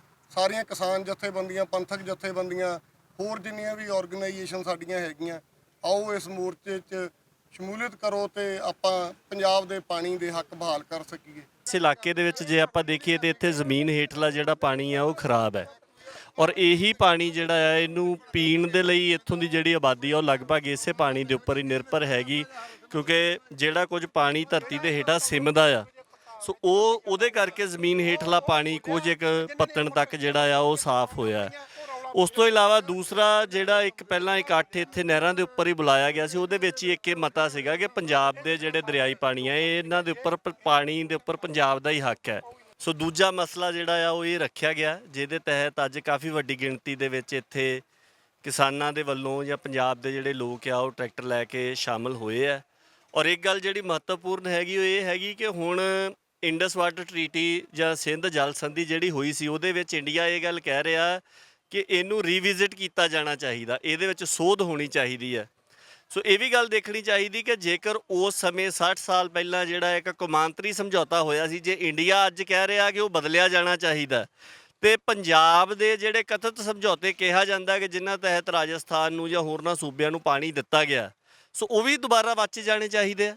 ਜਦੋਂ ਤੁਸੀਂ ਇੱਕ ਸਮਝੌਤਾ ਕੌਮਾਂਤਰੀ ਪੱਧਰ ਦੇ ਉੱਪਰ ਕਰਦੇ ਹੋ ਔਰ ਅੱਜ ਤੁਸੀਂ ਕਹਿ ਰਹੇ ਆ ਕਿ ਨਹੀਂ, ਪਿਛਲੇ 60 ਸਾਲ ਦਾ ਤਜਰਬੇ ਨੂੰ ਧਿਆਨ ਦੇ ਵਿੱਚ ਰੱਖਦਿਆਂ ਹੋਇਆਂ ਉਹਦੀਆਂ ਮੱਦਾਂ ਦੇ ਵਿੱਚ ਸੋਧ ਕੀਤੀ ਜਾਵੇ, ਤੇ ਪਿਛਲੇ 60 ਸਾਲ ਦੇ ਤਜਰਬੇ ਨੂੰ ਧਿਆਨ ਦੇ ਵਿੱਚ ਰੱਖਦਿਆਂ ਹੋਇਆਂ ਜਿਹੜੇ ਰਾਜਸਥਾਨ ਦੇ ਨਾਲ ਕਥਿਤ ਸਮਝੌਤੇ ਜਿਨ੍ਹਾਂ ਦੇ ਆਧਾਰ ਦੇ ਉੱਪਰ ਪਾਣੀ ਇਹਨਾਂ ਗੈਰ ਰਾਇਪੇਰੀਅਨ ਸੂਬਿਆਂ ਨੂੰ ਉਸ ਸਮੇਂ ਦਿੱਤਾ ਗਿਆ, ਸੋ ਰੱਖਿਆ ਜਾਣਾ ਚਾਹੀਦਾ। ਉਹਦੇ ਮੱਦੇਨਜ਼ਰ ਪੰਜਾਬ ਦੀ ਅੱਜ ਦੀ ਆਪਣੀ ਸਥਿਤੀ ਕੀ ਹੈ? ਸਰਕਾਰੀ ਅੰਕੜੇ ਹੀ ਇਹ ਗੱਲ ਕਹਿੰਦੇ ਆ ਕਿ ਪੰਜਾਬ ਦੇ ਵਿੱਚ ਧਰਤੀ ਹੇਠਲਾ ਜਿਹੜਾ ਜਲ ਭੰਡਾਰਾ ਉਹ ਅਗਲੇ 16 ਸਾਲਾਂ ਦਾ ਬਾਕੀ ਬਚਿਆ ਆ। ਔਰ ਖੇਤੀ ਉਤਪਾਦਕਤਾ ਦੇ ਪੱਖ ਤੋਂ ਦੇਖੀਏ, ਪੰਜਾਬ ਇਸ ਸਾਰੇ ਉਪ ਮਹਾਦੀਪ ਦਾ ਸਭ ਤੋਂ ਜਰਖੇਜ਼ ਖਿੱਤਾ ਹੈਗਾ। ਫੂਡ ਸਿਕਿਉਰਿਟੀ ਦੁਨੀਆ ਦਾ ਅੱਜ ਦੇ ਵਿੱਚ ਸਮੇਂ ਦੇ ਵਿੱਚ ਇੱਕ ਬੜਾ ਵੱਡਾ ਮਸਲਾ ਹੈਗਾ। ਸੋ ਉਹ ਸਾਰੇ ਕਾਸੇ ਦੇ ਮੱਦੇਨਜ਼ਰ ਇਹ ਵੀ ਜਿਹੜੇ ਹੈਗੇ ਇਹਨਾਂ ਦੇ ਪੁਨਰ ਵਿਚਾਰ ਹੋਣੀ ਚਾਹੀਦੀ ਹੈ। ਕੋਟਕਪੁਰਾ ਗੋਲੀकांड ਮਾਮਲੇ ਨੂੰ ਲੈ ਕੇ ਵੱਡੀ ਖਬਰ ਸਾਹਮਣੇ ਆਈ ਹੈ। ਪੰਜਾਬ ਦੇ ਸਾਬਕਾ ਮੁੱਖ ਮੰਤਰੀ ਪ੍ਰਕਾਸ਼ ਸਿੰਘ ਬਾਦਲ ਨੂੰ ਅਗਾਊਂ ਜ਼ਮਾਨਤ ਮਿਲ ਗਈ ਹੈ, ਜਦਕਿ ਸੁਖਬੀਰ ਸਿੰਘ ਬਾਦਲ ਦੀ ਅਗਾਊਂ ਜ਼ਮਾਨਤ ਅਰਜ਼ੀ ਰੱਦ ਹੋ ਗਈ ਹੈ। ਸੁਖਬੀਰ ਬਾਦਲ ਉੱਤੇ ਹੁਣ ਗ੍ਰਿਫਤਾਰੀ ਦੀ ਤਲਵਾਰ ਲਟਕ ਰਹੀ ਹੈ। ਦੋਵਾਂ ਬਾਦਲ ਪਿਓ ਪੁੱਤ ਨੇ ਫਰੀਦਕੋਟ ਅਦਾਲਤ ਵਿੱਚ ਅਗਾਊਂ ਜ਼ਮਾਨਤ ਅਰਜ਼ੀ ਲਗਾਈ ਹੋਈ ਸੀ। ਇਸ ਉੱਪਰ ਮੰਗਲਵਾਰ ਨੂੰ ਕਰੀਬ 3 ਘੰਟੇ ਲੰਬੀ ਬਹਿਸ ਹੋਈ। ਵਧੀਕ ਸੈਸ਼ਨ ਜੱਜ ਰਾਜੀਵ ਕਾਲੜਾ ਨੇ ਜ਼ਮਾਨਤ ਦੀਆਂ ਅਰਜ਼ੀਆਂ ਉੱਪਰ ਬਹਿਸ ਮੁਕੰਮਲ ਹੋਣ ਤੋਂ ਬਾਅਦ ਇਸ ਕੇਸ ਦੀ ਸੁਣਵਾਈ 15 ਮਾਰਚ ਤੱਕ ਮੁਲਤਵੀ ਕਰ ਦਿੱਤੀ ਸੀ, ਪਰ ਲੰਘੇ ਕੱਲ੍ਹ ਫਰੀਦਕੋਟ ਦੀ ਅਦਾਲਤ ਨੇ ਇਹ ਫੈਸਲਾ 16 ਮਾਰਚ ਯਾਨੀ ਅੱਜ ਤੱਕ ਸੁਰੱਖਿਅਤ ਰੱਖ ਲਿਆ ਸੀ, ਜਿਸ ਤੋਂ ਬਾਅਦ ਅੱਜ ਫਰੀਦਕੋਟ ਅਦਾਲਤ ਵਿੱਚ ਇਸ ਮਾਮਲੇ ਤੇ ਸੁਣਵਾਈ ਹੋਈ। ਦੱਸ ਦਈਏ ਕਿ ਕੋਟਕਪੁਰਾ ਗੋਲੀकांड ਵਿੱਚ ਗ੍ਰਿਫਤਾਰੀ ਤੋਂ ਬਚਣ ਲਈ ਅਕਾਲੀ ਦਲ ਦੇ ਪ੍ਰਧਾਨ ਸੁਖਬੀਰ ਸਿੰਘ ਬਾਦਲ ਅਤੇ ਸਾਬਕਾ ਮੁੱਖ ਮੰਤਰੀ ਪ੍ਰਕਾਸ਼ ਸਿੰਘ ਬਾਦਲ ਨੇ ਫਰੀਦਕੋਟ ਅਦਾਲਤ ਦਾ ਰੁਖ ਕੀਤਾ ਸੀ। ਦੋਵਾਂ ਨੇ ਅਗਾਊਂ ਜ਼ਮਾਨਤ ਦੀ ਪਟੀਸ਼ਨ ਅਦਾਲਤ ਵਿੱਚ ਦਾਖਲ ਕੀਤੀ ਸੀ, ਜਿਸ ਦੀ ਸੁਣਵਾਈ ਲੰਘੇ ਕੱਲ੍ਹ 14 ਮਾਰਚ ਨੂੰ ਹੋਈ ਸੀ। ਇਸ ਤੋਂ ਪਹਿਲਾਂ ਕੋਟਕਪੁਰਾ ਗੋਲੀकांड ਵਿੱਚ ਸਿਟ ਨੇ ਚਾਰਜਸ਼ੀਟ ਫਾਈਲ ਕੀਤੀ ਸੀ, ਜਿਸ ਤੋਂ ਬਾਅਦ ਫਰੀਦਕੋਟ ਅਦਾਲਤ ਨੇ 23 ਮਾਰਚ ਨੂੰ ਪ੍ਰਕਾਸ਼ ਸਿੰਘ ਬਾਦਲ, ਸੁਖਬੀਰ ਬਾਦਲ, ਸਾਬਕਾ ਡੀਜੀਪੀ ਸੁਮੇਧ ਸੈਣੀ, ਤਤਕਾਲੀ ਆਈਜੀ ਪਰਮਰਾਜ ਉਮਰਾ ਨੰਗਲ, ਤਤਕਾਲੀ ਐਸਐਸਪੀ ਚਰਨਜੀਤ ਸ਼ਰਮਾ ਨੂੰ ਪੇਸ਼ ਹੋਣ ਦੇ ਨਿਰਦੇਸ਼ ਦਿੱਤੇ ਸਨ। ਮਰਹੂਮ ਪੰਜਾਬੀ ਗਾਇਕ ਸਿੱਧੂ ਮੂਸੇਵਾਲਾ ਦੇ ਪਿਤਾ ਬਲਕੌਰ ਸਿੰਘ ਦਾ ਇੱਕ ਬਿਆਨ ਸਾਹਮਣੇ ਆਇਆ ਹੈ, ਜਿਸ ਵਿੱਚ ਉਹਨਾਂ ਵੱਲੋਂ ਕਿਹਾ ਗਿਆ ਹੈ ਕਿ ਗੈਂਗਸਟਰ ਲਾਰੈਂਸ ਬਿਸ਼ਨੋਈ ਨੂੰ ਹੀਰੋ ਬਣਾਉਣ ਦੀ ਕੋਸ਼ਿਸ਼ ਕੀਤੀ ਜਾ ਰਹੀ ਹੈ। ਉਹਨਾਂ ਕਿਹਾ ਕਿ ਮੇਰੇ ਪੁੱਤ ਦੇ ਅਕਸ ਨੂੰ ਢਾਹ ਲਾਉਣ ਲਈ ਸਾਜ਼ਿਸ਼ ਰਚੀ ਗਈ ਹੈ। ਲਾਰੈਂਸ ਬਿਸ਼ਨੋਈ ਬਾਰੇ ਬੋਲਦਿਆਂ ਉਹਨਾਂ ਕਿਹਾ ਕਿ ਮੈਨੂੰ ਲਾਰੈਂਸ ਦਾ ਵੀ ਜ਼ਿਆਦਾ ਕਸੂਰ ਨਹੀਂ ਲੱਗ ਰਿਹਾ। ਉਹਨਾਂ ਕਿਹਾ ਕਿ ਲਾਰੈਂਸ ਨੂੰ ਇਸਤੇਮਾਲ ਕੀਤਾ ਜਾ ਰਿਹਾ ਹੈ। ਬਲਕੌਰ ਸਿੰਘ ਨੇ ਦੋਸ਼ ਲਾਇਆ ਕਿ ਬਿਸ਼ਨੋਈ ਦੀ ਇੱਕ ਸਾਜ਼ਿਸ਼ ਦੇ ਤਹਿਤ ਇਹ ਇੰਟਰਵਿਊ ਕੀਤੀ ਗਈ ਹੈ। ਇੰਟਰਵਿਊ ਨੂੰ ਟੀਵੀ ਚੈਨਲਾਂ ਤੇ ਚਲਾਇਆ ਗਿਆ ਸੀ। ਮੂਸੇਵਾਲਾ ਦੇ ਕਤਲ ਨੂੰ ਲੈ ਕੇ ਸਰਕਾਰ ਤੇ ਸਵਾਲ ਖੜੇ ਕਰਦਿਆਂ ਉਹਨਾਂ ਕਿਹਾ ਕਿ ਸੁਰੱਖਿਆ ਨੂੰ ਲੈ ਕੇ ਵੀ ਕਾਫੀ ਲਾਪਰਵਾਹੀ ਵਰਤੀ ਗਈ ਹੈ। ਉਹਨਾਂ ਕਿਹਾ ਕਿ ਸੋਸ਼ਲ ਮੀਡੀਆ ਤੇ ਜਾਣਕਾਰੀ ਲੀਕ ਕੀਤੀ ਗਈ ਸੀ। ਸਾਜ਼ਿਸ਼ਕਰਤਾ ਬਾਰੇ ਕੁਝ ਵੀ ਪਤਾ ਨਹੀਂ ਲੱਗਾ ਹੈ, ਸਿਰਫ ਅਪਰਾਧ ਕਰਨ ਵਾਲੇ ਗ੍ਰਿਫਤਾਰ ਹੋਏ ਹਨ। ਸੂਚਨਾ ਲੀਕ ਕਰਨ ਵਾਲੀ ਸਰਕਾਰ ਵਿਰੁੱਧ ਵੀ ਕਾਰਵਾਈ ਹੋਣੀ ਚਾਹੀਦੀ ਹੈ। ਉਹਨਾਂ ਨੇ ਕੈਬਨਿਟ ਮੰਤਰੀ ਅਮਨ ਅਰੋੜਾ ਦੇ ਬਿਆਨ ਤੇ ਵੀ ਇਤਰਾਜ਼ ਜਤਾਇਆ ਹੈ। ਇਸੇ ਦੌਰਾਨ ਉਹਨਾਂ ਕਿਹਾ ਕਿ ਜੇਕਰ ਸਰਕਾਰ ਤੋਂ ਉਹਨਾਂ ਨੂੰ ਇਨਸਾਫ ਨਹੀਂ ਮਿਲਿਆ ਤਾਂ ਉਹ ਪੰਜਾਬ ਅਤੇ ਹਰਿਆਣਾ ਹਾਈ ਕੋਰਟ ਦਾ ਰੁਖ ਕਰਨਗੇ। ਉਹਨਾਂ ਕਿਹਾ ਕਿ ਹਾਈ ਕੋਰਟ ਜਾਣ ਬਾਰੇ ਵਿਚਾਰ ਕੀਤਾ ਜਾ ਰਿਹਾ ਹੈ ਅਤੇ ਸੀਨੀਅਰ ਵਕੀਲਾਂ ਨਾਲ ਸਲਾਹ ਕੀਤੀ ਜਾ ਰਹੀ ਹੈ। ਦੱਸ ਦਈਏ ਕਿ 19 ਮਾਰਚ ਨੂੰ ਸਿੱਧੂ ਮੂਸੇਵਾਲਾ ਦੀ ਪਹਿਲੀ ਬਰਸੀ ਮਨਾਈ ਜਾ ਰਹੀ ਹੈ। ਸਿੱਧੂ ਦੀ ਬਰਸੀ ਮਾਨਸਾ ਦੀ ਅਨਾਜ ਮੰਡੀ ਵਿਖੇ ਰੱਖੀ ਗਈ ਹੈ। ਉਹਦੇ ਲਈ ਬੇਟਾ ਮੈਨੂੰ ਤਾਂ ਸਭ ਤੋਂ ਮੰਦਭਾਗੀ ਗੱਲ ਹੈ, ਸਾਡੇ ਲਾਅ ਐਂਡ ਆਰਡਰ ਦਾ ਜਿਹੜਾ ਜਲੂਸ ਨਿਕਲਣ ਵਾਲੀ ਗੱਲ ਹੈ ਸਾਰੀ, ਉਹ ਸਾਨੂੰ ਵੀ ਬਹੁਤ ਬੁਰੀ ਲੱਗੀ। ਮੈਂ ਵੀ ਕਾਫੀ ਪਰੇਸ਼ਾਨ ਹੋਇਆ ਉਸ ਗੱਲ ਨੂੰ ਜਦੋਂ ਤੋਂ ਮੈਂ ਉਹ ਦੇਖਿਆ। ਪਰ ਇਹ ਸਾਰੀਆਂ ਸੋਚੀਆਂ ਸਮਝੀਆਂ ਚਾਲਾਂ ਨੇ ਸਾਰੀਆਂ। ਇੱਕ ਪਾਸੇ ਇੱਕ ਬਦਮਾਸ਼ ਨੂੰ ਜਿਹੜਾ ਇੱਕ ਹੀਰੋ ਬਣਾਉਣ ਦੀ ਕੋਸ਼ਿਸ਼ ਕੀਤੀ ਜਾ ਰਹੀ ਹੈ ਔਰ ਲੋਕਾਂ ਦੇ ਵਿਊ ਲਏ ਜਾ ਰਹੇ ਨੇ। ਉਹਦੇ ਕੋਈ 10 ਪੁਆਇੰਟ, ਬਦਮਾਸ਼ ਦੇ 10 ਪੁਆਇੰਟ ਕੀ ਹੋਣਗੇ, ਜਿਸ ਤਰ੍ਹਾਂ ਨਾਲ ਉਹਨੂੰ ਐਲਈਡੀਆਂ ਲਾ ਕੇ ਵਿਖਾਇਆ ਜਾ ਰਿਹਾ। ਸੋ ਮੰਦਭਾਗਾ ਹੈ, ਆਉਣ ਵਾਲੇ ਇਨ ਫਿਊਚਰ ਇਹਦੇ ਜਿਹੜੇ ਰਿਜ਼ਲਟ ਹੈ ਮਾੜੇ ਨਿਕਲਣਗੇ, ਕੋਈ ਚੰਗੀ ਗੱਲ ਨਹੀਂ ਹੈ। ਔਰ ਦੂਜਾ, ਸਿੱਧੂ ਦੀ ਬਰਸੀ ਹੋਣ ਕਰਕੇ ਇਹ ਜਿਹੜਾ ਭੰਡੀ ਪ੍ਰਚਾਰ ਹੈ, ਜੋ ਸਿੱਧੂ ਦੀ ਇਮੇਜ ਨੂੰ ਢਾਹ ਲਾਉਣ ਦੇ ਲਈ ਜੋ ਇਹ ਅਡੰਬਰ ਰਚਿਆ ਜਾ ਰਿਹਾ ਸਾਰਾ, ਅਸੀਂ ਭਲੀਭਾਂਤ ਸਮਝ ਰਹੇ ਹਾਂ ਸਾਰੀ ਗੱਲ ਨੂੰ। ਪਰ ਸਿੱਧੂ ਦਾ ਇਹ ਕੁਛ ਨਹੀਂ ਕਰ ਸਕਦੇ। ਜੋ ਲੋਕਾਂ ਦੇ ਵਿੱਚ ਸਿੱਧੂ ਨੇ ਆਪਣੀ ਜਗ੍ਹਾ ਬਣਾਈ ਹੈ ਉਹ ਬਰਕਰਾਰ ਰਹੂਗੀ, ਪਰ ਇਹਨਾਂ ਲੋਕਾਂ ਵੱਲੋਂ ਕੋਸ਼ਿਸ਼ ਕੀਤੀ ਜਾ ਰਹੀ ਵੀ ਸਿੱਧੂ ਨੂੰ ਬਦਨਾਮ ਕੀਤਾ ਜਾਵੇ ਔਰ ਉਹਦੀ ਬਰਸੀ 'ਤੇ ਘੱਟ ਲੋਕ ਪਹੁੰਚਣ। ਤਾਂ ਇਹਨੂੰ ਇਹ ਕੁਛ ਪੋਲੀਟੀਕਲ ਸਾਈਡ ਤੋਂ ਵੀ ਵੇਖ ਰਹੇ ਨੇ, ਪਤਾ ਨਹੀਂ ਕੀ ਹੈ ਨਾ, ਜਦ ਕਿ ਆਪਾਂ ਤਾਂ ਇੱਕ ਪੀੜਤ ਪਰਿਵਾਰ ਹਾਂ। ਪਰ ਬਹੁਤ ਕੁਛ ਹੋ ਰਿਹਾ। ਸਿੱਧੂ ਦੇ ਜਿੰਨੀਆਂ ਵੀ ਅੱਜ ਤੱਕ ਵੀਡੀਓ ਖਿਲਾਫ ਪਈਆਂ ਹੋਈਆਂ ਨੇ ਉਹ ਕੱਲ੍ਹ ਦੀਆਂ ਸਾਰੀਆਂ ਅਪਲੋਡ ਹੋ ਗਈਆਂ, ਚਾਹੇ ਉਹਦੀ ਇਲੈਕਸ਼ਨ ਲੜਨ ਵੇਲੇ ਦੀ ਹੋਵੇ, ਚਾਹੇ ਕੋਈ ਕਿਸੇ ਵੀ ਕਿਸਮ ਦਾ ਕਦੇ ਸਿੱਧੂ ਦਾ ਵਿਰੋਧ ਹੋਇਆ ਹੋਣਾ ਹੈ ਉਹਦੇ ਜਿਉਂਦੇ ਜੀ, ਉਹ ਕੱਲ ਦਾ ਮੈਂ ਦੇਖ ਰਿਹਾ ਸੋਸ਼ਲ ਮੀਡੀਆ ਤੇ ਬਹੁਤ ਅਪਲੋਡ ਹੈ, ਬਹੁਤ ਗਿਣੀ ਮਿੱਠੀ ਸਾਜ਼ਿਸ਼ ਦੇ ਅਧੀਨ ਸਾਰਾ ਕੁਝ ਹੋ ਰਿਹਾ ਹੈ, ਪਰ ਲੋਕ ਸਮਝਦਾਰ ਨੇ ਸਾਰੇ। ਪੁਲਿਸ ਵਾਲੇ ਕਹਿੰਦੇ ਆ ਕਿ ਇਹ ਵੀਡੀਓ ਪੰਜਾਬ 'ਚ ਨਹੀਂ ਬਣੀ, ਕਿ ਕੋਈ ਪੁਲਿਸ ਵਾਲੇ ਕਹਿੰਦੇ ਆ। ਸਰ ਪੰਜਾਬ ਦੀ ਜੇਲ੍ਹ ਤੋਂ ਕਹਿੰਦੇ ਆ ਵੀਡੀਓ ਨਹੀਂ ਬਣੀ ਹੈ, ਕਿਤੇ ਹੋਰੋਂ ਬਣੀ ਹੈ। ਬੇਟਾ ਟੈਕਨੀਕਲ ਵਿਸ਼ਾ ਹੈ ਨਾ, ਮੈਂ ਆਪਾਂ ਨੂੰ ਇਹਦੇ ਤੇ ਹਲੇ ਤੱਕ, ਕਿਉਂਕਿ ਮੇਰੇ ਕੋਲ ਵੀ ਇਹੋ ਜਿਹਾ ਕੋਈ ਸੋਰਸ ਤਾਂ ਹੈ ਨਹੀਂ ਵੀ ਮੈਂ ਇਹਨੂੰ ਪੜਤਾਲ ਲਵਾਂ ਵੀ ਇਹ ਕਿੱਥੋਂ ਬਣੀ ਹੈ, ਪਰ ਬਣੀ ਤਾਂ ਹੈ ਨਾ, ਸ਼ੂਟ ਤਾਂ ਹੋਈ ਹੈ ਔਰ ਉਹ ਪੂਰੀ HD ਹੈ। ਜਿਹਨੂੰ ਆਪਾਂ ਕੋਈ ਐਦਾਂ ਸਕਾਈਪ ਦੇ ਜ਼ਰੀਏ ਜੁੜ ਗਏ ਜਾਂ ਤੁਸੀਂ ਸਮਝਦੇ ਹੋ ਇਹ ਗੱਲ ਨੂੰ, ਕੋਈ ਵੀਡੀਓ ਨੂੰ ਇਸ ਤਰ੍ਹਾਂ ਹੀ ਹੈ ਜਿਵੇਂ ਆਪਾਂ ਆਮੋ ਸਾਹਮਣੇ ਬਹਿ ਕੇ, ਕਿਉਂਕਿ ਉਹਦੀ ਜਿਹੜੀ ਕੁਆਲਿਟੀ ਹੈ ਬੜੀ ਹਾਈ ਲੈਵਲ ਦੀ ਆ ਔਰ ਉਹਨੂੰ ਐਡਿਟ ਕਰਕੇ ਜੋ ਚੀਜ਼ ਉਹਨੂੰ ਚਾਹੀਦਾ। ਇਹਦੇ 'ਚ ਲਾਰੈਂਸ ਦਾ ਵੀ ਮੈਨੂੰ ਇੰਨਾ ਜ਼ਿਆਦਾ ਕਸੂਰ ਨਹੀਂ ਲੱਗਦਾ, ਕਿਉਂਕਿ ਲਾਰੈਂਸ ਨੂੰ ਵੀ ਵਰਤਿਆ ਗਿਆ। ਉਹਨਾਂ ਨੇ ਲਾਰੈਂਸ ਨੂੰ ਤੋਂ ਜਿਹੜੀ ਚੀਜ਼ ਕਹਾਉਣੀ ਹੈ ਉਹੀ ਚੀਜ਼ ਹੀ ਕਹਾਈ ਹੈ, ਬਾਕੀ ਨੂੰ ਕੱਟਿਆ ਗਿਆ ਵਿੱਚੋਂ, ਜੋ ਕੁਛ ਉਹਨੇ ਹੋਰ ਵੀ ਬੋਲਿਆ ਹੋਣਾ ਵਿੱਚੋਂ। ਉਹਦੇ ਕੋਲ ਕਾਫੀ ਚੀਜ਼ਾਂ ਜੇ ਆਪਾਂ ਵੀਡੀਓ ਨੂੰ ਗੌਰ ਨਾਲ ਵੇਖਦੇ ਹਾਂ ਉਹਦੇ 'ਚ ਫਲੈਸ਼ ਕੀਤੀ ਗਈ ਵਾਰੀ ਆਮ ਸਧਾਰਨ ਵਿਅਕਤੀ ਨੂੰ ਵੀ ਉਹਦੀ ਸਮਝ ਆਉਂਦੀ ਹੈ ਵੀ ਉਹਦੀ ਐਡਿਟ ਹੈ ਜਿਹੜੀ ਕੀਤੀ ਗਈ।